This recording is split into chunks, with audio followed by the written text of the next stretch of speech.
Bismillahirrahmanirrahim. Assalamualaikum warahmatullahi wabarakatuh. Selamat datang bagi sahabat yang sedang membuka menonton video ini. Mudah-mudahan bisa bermanfaat, menjadi solusi sekaligus jadi jalan keluar bagi permasalahan sahabat. Sebelumnya, izinkan saya untuk selalu mendoakan sahabat khususnya yang sedang menonton video ini, dan umumnya untuk teman-teman kita yang sudah pernah mampir menonton channel YouTube saya. Mudah-mudahan kita semua senantiasa diberikan keberkahan, kemudahan, dan kelancaran, baik rezeki kita, usaha kita, ataupun pekerjaan kita. Amin ya Allah ya Robbal Alamin. Sebelumnya maaf apabila ada kata-kata bahasa Inggris ataupun istilah lain yang kurang ataupun salah dalam pengejaannya. Baik sahabat sekalian para pemburu dolar, baik yang menggunakan akun multi akun recaptcha seperti ini, ataupun mereka yang menggunakan multi akun captcha seperti ini,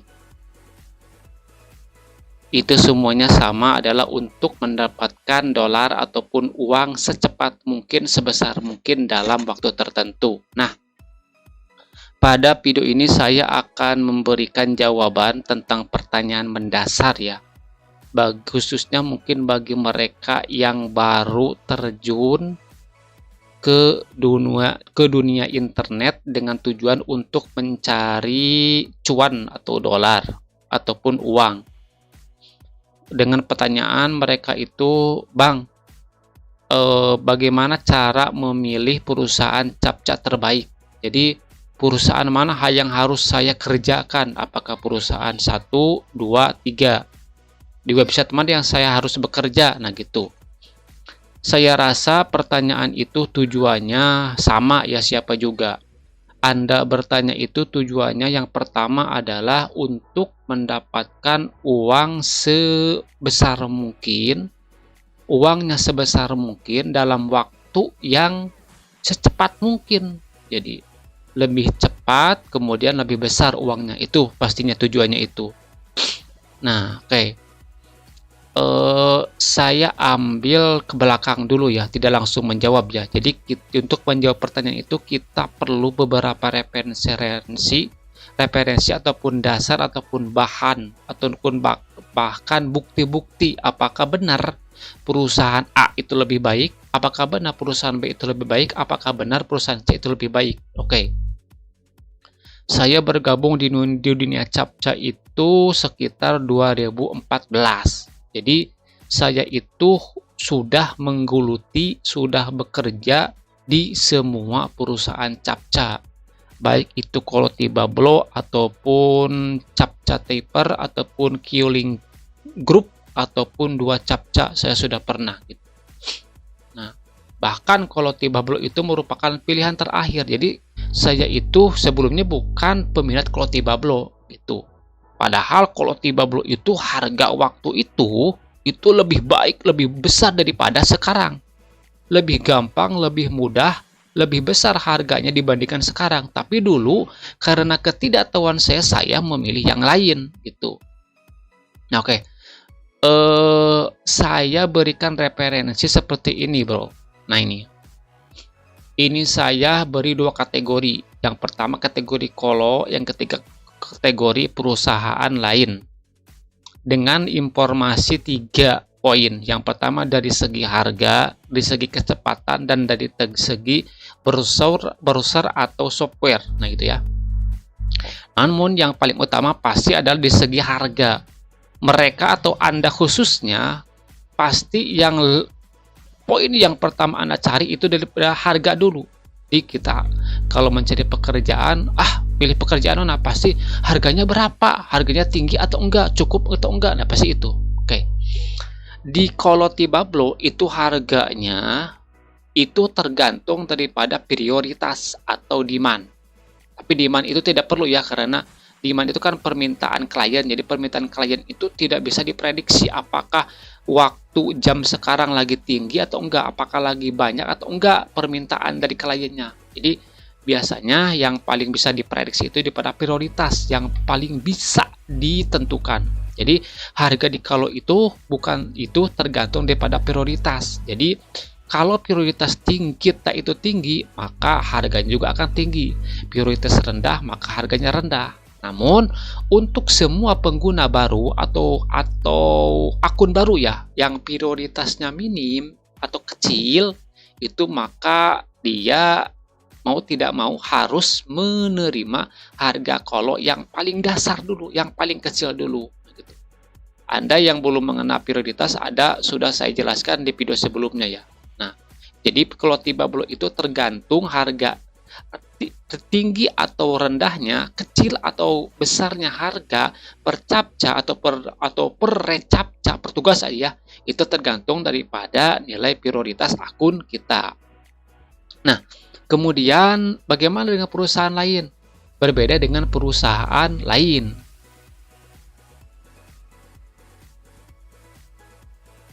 Kalau perusahaan lain, nah ini saya contohkan ya. Ini saya contohkan dari akun ini, kalau tiba belum dengan menggunakan recaptcha auto solve, tentunya itu lebih aman, lebih ringan, lebih mudah daripada dengan cara lain, karena auto solve itu tanpa memerlukan pengguna atau interaksi daripada pekerja, cuma diam saja itu auto solve. Nah, sekarang kita kembali ya, ke pertanyaan. Kalau perusahaan lain, maka harga rendah atau kecil besarnya harga per tugas itu tergantung kepada waktunya umumnya. Contoh adalah situs captchatapers.com atau kalau salah ya, captchatapers.com atau Kioling Group itu ya kalau nggak salah. Itu mereka kalau kita bekerjanya di waktu tengah malam dari jam 1 tengah malam sampai jam pagi jam 6 itu harga paling dahsyat, harga paling tinggi. Tapi bukan berarti paling tinggi itu membludak banget, tidak. Harga tinggi itu sama dengan harga di kalau tiba blok, yaitu 0,4 lah, 0,4 itu. Tapi meskipun harga tinggi, tapi mereka itu belum tentu banyak pekerjaan. Gitu kan. Nah, mereka harga tinggi tapi pekerjaannya rendah, jarang, buat apa? Nah, gitu kan. Jadi di perusahaan lain itu tergantung daripada waktu. Kalau waktunya tengah malam itu pasti harganya tinggi. Kalau kita bekerja tengah malam itu pasti kita akan mendapatkan harga tinggi, harga besar. Nah, itu. Oke. Kemudian dari segi kecepatannya, kecepatan itu artinya bukan kecepatan mengetik ya, tapi kecepatan tugas. Jadi ketika misalkan ketik 1 2 3 enter, nah setelah enter muncul lagi tugas yang lain. Nah, itu cepat. Tapi kalau setelah kita klik enter, kita tunggu dulu, loading dulu, beberapa detik kemudian setelah 10 detik baru muncul lagi. Jadi ada jeda dulu. Jadi ada waktu tunggu dulu dari diri kita. Nah, itu maksudnya, itu kecepatan itu maksudnya. Jadi kalau misalkan di Cloudy Bablo cepat atau tidaknya tugas yang muncul itu juga tergantung daripada nilai prioritas atau demand, nilai prioritas akun kita atau demand daripada klien. Nah, demand itu tidak terlalu penting ya, karena tidak bisa diprediksi seperti yang tadi, seperti poin yang pertama tadi. Tapi kalau nilai priority kita itu bisa kita tentukan, dan bisa kita targetkan. Jadi kecepatnya kalau prioritas kita itu besar, tinggi, atau kita itu rajin bekerja, maka kecepatan captcha atau tugas yang muncul itu cepat banget. Jadi tanpa ada jeda. Paling nunggu 1 detik udah muncul, nunggu 3 detik udah muncul lagi. Jadi kecepatannya itu tergantung daripada prioritas kita. Tapi kalau prioritasnya kita itu rendah, alias kita itu jarang bekerja, maka kecepatannya pun itu akan turun. Jadi kalau misalkan akun Anda, kalau sekarang Anda bekerja itu rajin, cepat. Tapi kalau misalnya suatu saat Anda itu menurun kualitas kerjanya, itu akan turun juga kecepatannya. Nah, itu. Kemudian di perusahaan lain, kecepatannya itu tidak tentu perusahaan lain itu. Karena perusahaan lain itu cepat atau tidaknya itu ditentukan bukan prioritas, tapi ditentukan oleh permintaan daripada klien atau pelanggan. Jadi kalau misalkan pelanggannya itu banyak, maka akan cepat Tapi kalau pelanggannya itu sedikit atau menurun, maka tentu akan menurun pula kecepatannya. Dan kita tidak diberitahu kapan kecepatannya itu akan naik, kapan kecepatannya akan turun. Tidak diberitahu oleh perusahaan lain tersebut. Nah gitu, beda dengan di Kolotibablo. Kalau prioritas kita tinggi atau besar, maka otomatis sudah pasti kecepatan itu akan naik. Nah gitu maksud saya itu. Nah sekarang dari penggunaan atau media kerja. Di Kolotibablo itu 90% menggunakan browser. Emang disediakan menggunakan software atau aplikasi, tapi cuman berbasis Android.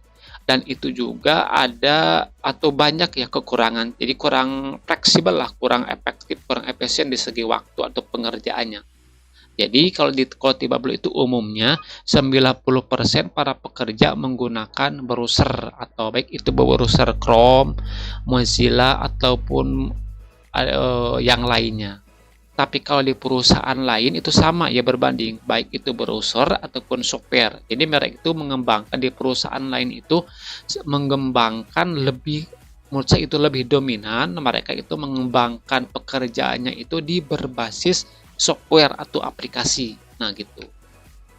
Nah, dari sekian bahan atau referensi atau bukti-bukti atau dasar yang sudah saya sebutkan, yang sudah saya jelaskan, tentunya jawaban idealnya itu tergantung daripada niat, daripada tujuan, daripada kesanggupan atau keseriusan Anda dalam bekerja. Nah gini maksudnya, kalau Anda itu bekerja di perusahaan capcanya itu hanya sehelai dua helai, ataupun dalam artian dalam satu hari itu cuma sejam, 2 jam, atau bahkan hari ini bekerja, 2 hari kemudian bekerja, 3 hari kemudian bekerja. Jadi nggak tentu, seadanya waktu, semaunya gue misalnya. Itu saya lebih sarankan Anda bekerja di perusahaan lain selain Kolotibablo. Tapi kalau Anda niatnya sudah gigih, sudah pasti, saya akan bekerja, saya fokus. Sudah gigih itu maksudnya bukan berarti Anda 24 jam non-stop bekerja terus-terusan di laptop, bukan ya. Maksud saya itu bekerja terus-terusan itu ya minimal lah. Minimal seperti karyawan biasa. Sehari itu 8 jam minimal ya, masuk jam 8, keluar jam 4. Minimal itu 8 jam. Nah, kalau Anda itu sudah sedemikian banyaknya waktu yang difokuskan untuk bekerja, saya sarankan Anda bekerja di Kolotibablo. Tuh, memang Anda itu prioritasnya akan rendah, akan kecil di saat pertama kali bekerja. Tapi sehalai dua helai, setingkat, sewaktu dua waktu, sejam 2 jam, lama-kelamaan prioritas itu Anda itu kecepatannya akan otomatis naik pula. Nah gitu, itu saran dari saya. Mudah-mudahan saran ini atau masukan ini benar-benar bermanfaat bagi sahabat sekalian yang punya niat atau maksud rencana untuk bekerja di perusahaan capca. Mudah-mudahan ada manfaatnya informasi ini.